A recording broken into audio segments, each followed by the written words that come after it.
আপনি কি জানেন গাজর কাঁচা খেলে না সিদ্ধ করে খেলে বেশি ভিটামিন এ পাওয়া যায়? আজকের ভিডিওতে আমরা জানব গাজরের ভিটামিন এ মানে বিটা ক্যারোটিন কিভাবে বেশি পরিমাণে শোষিত হয়, রান্নার কোন পদ্ধতি সবচেয়ে স্বাস্থ্যকর এবং তাপমাত্রা কত পর্যন্ত গেলে এর গুণগত মান ঠিক থাকে। গাজর হলো বিটা ক্যারোটিনের এক দারুণ উৎস। মাত্র একটা মাঝারি আকারের গাজর প্রায় 60-70 গ্রাম খেলে আপনি পেয়ে যান দৈনিক চাহিদা 200% থেকে 250% পর্যন্ত ভিটামিন এ। এই ভিটামিন আমাদের চোখ, ত্বক আর রোগ প্রতিরোধ ক্ষমতার জন্য খুবই গুরুত্বপূর্ণ।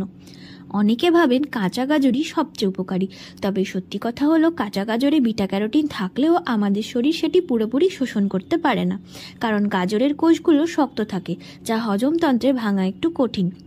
তবে যখন গাজর হালকা সিদ্ধ করা হয় বা সামান্য তেলে ভাজা হয়, তখন তার কোষ প্রাচীর নরম হয়ে যায় এবং বিটা ক্যারোটিন সহজে মুক্ত হয়ে শরীর আরও বেশি শোষণ করতে পারে। গবেষণায় দেখা গেছে সেদ্ধ গাজর থেকে প্রায় 30 থেকে 50% বেশি বিটা ক্যারোটিন শোষিত হয় কাঁচা গাজরের তুলনায়।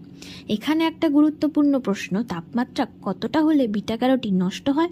বিটা ক্যারোটিনের তুলনামূলকভাবে তাপ প্রতিরোধী, তবে 150 ডিগ্রি সেলসিয়াসের ওপরে দীর্ঘক্ষণ থাকলে এর কার্যকারিতা কমে যেতে পারে। 80 থেকে 100 ডিগ্রি সেলসিয়াস পর্যন্ত স্বল্প সময় সেদ্ধ করলে বিটা ক্যারোটিন নিরাপদে থাকে এবং সহজে শোষণযোগ্য হয়।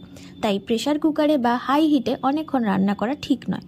তাহলে কিভাবে রান্না করলে সবচেয়ে বেশি উপকার পাবেন? হালকা ভাপে সিদ্ধ করুন 5-7 মিনিট, এতে পুষ্টিগুণ থাকে এবং গাজর বেশি নরমও হয় না। অল্প তেলে হালকা ভাজা, যেমন অলিভ অয়েল বা সর্ষের তেলে। বিটা ক্যারোটিন ফ্যাট সলিউবল, তাই সামান্য চর্বি থাকলে এটি শরীরে ভালোভাবে শোষিত হয়।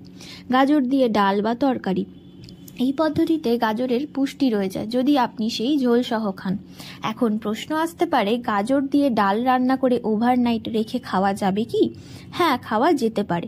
শর্ত একটাই, ভালোভাবে ঠান্ডা করে ফ্রিজে রাখতে হবে। এতে ভিটামিন এ বা বিটা ক্যারোটিন নষ্ট হয় না, বরং খাবার আরও হজমযোগ্য হয়ে যায়।